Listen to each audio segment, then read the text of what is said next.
बालाघाट के आबकारी अधिकारी विजेंद्र कोरी की इंदौर में बेनामी संपत्ति के&डी हॉस्पिटल। कटनी जिले के शराब माफिया असाटी ने भी अस्पताल में लगाई दौलत। कोरी की इंदौर में बेनामी संपत्ति का फ्रंटमैन विकास चौहान। प्रधानमंत्री नरेंद्र मोदी ने नोटबंदी के बाद काले धन के खिलाफ कड़े कदम उठाते हुए नया बेनामी संपत्ति कानून बना दिया।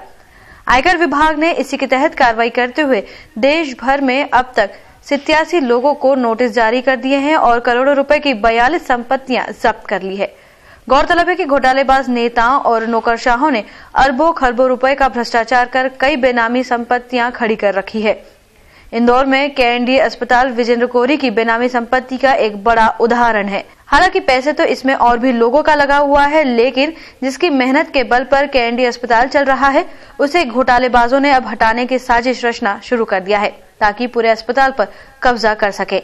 समझा जा सकता है कि कोरियन टीम का शिकार हुए और ईमानदारी से इस अस्पताल का संचालन कर रहे डॉक्टर नीलेश डेहरिया को इस भ्रष्टाचार का दंश भुगतना पड़ रहा है। आबकारी अधिकारी कोरी ने अपने जिस फ्रंटमैन विकास चौहान को के&डी हॉस्पिटल का भागीदार बनाया, उसकी भी जांच होना चाहिए कि आखिर वह लाखों रुपए कहां से लाया। विकास चौहान के बारे में बताया जाता है कि वह कोरी के बचपन का दोस्त है। इतना ही नहीं बल्कि बमुश्किल 5-6 हजार रुपए की नौकरी करता है। सीधी सी बात है कि विकास चौहान की औकात इतनी नहीं कि वह किसी हॉस्पिटल में पार्टनरशिप कर सके। इसका एक बड़ा सबूत इस रूप में भी मिलता है कि जिस विकास चौहान को दस्तावेजों में उक्त हॉस्पिटल का हिस्सेदार बताया गया है, उसका के&डी के खाते में कहीं भी ट्रांजैक्शन नहीं हुआ है।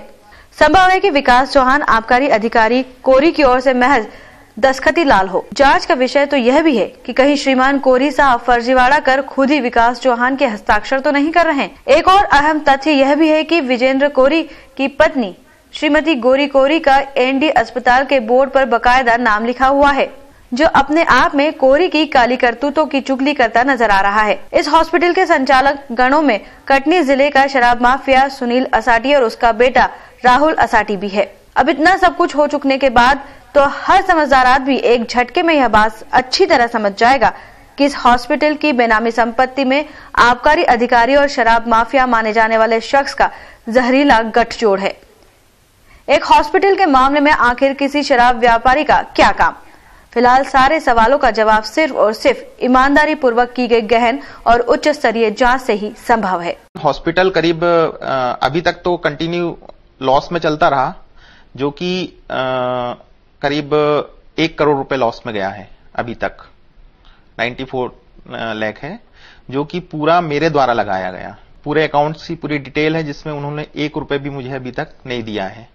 जबकि उसके बाद 2 महीने बाद ही वो पैसे देने से मना कर दिया और धीरे धीरे करके डिस्प्यूट बढ़ते गया और वो मुझे 1 रुपए भी देने के लिए एग्री नहीं है और अब हॉस्पिटल से मुझे निकालना भी चाहते हैं।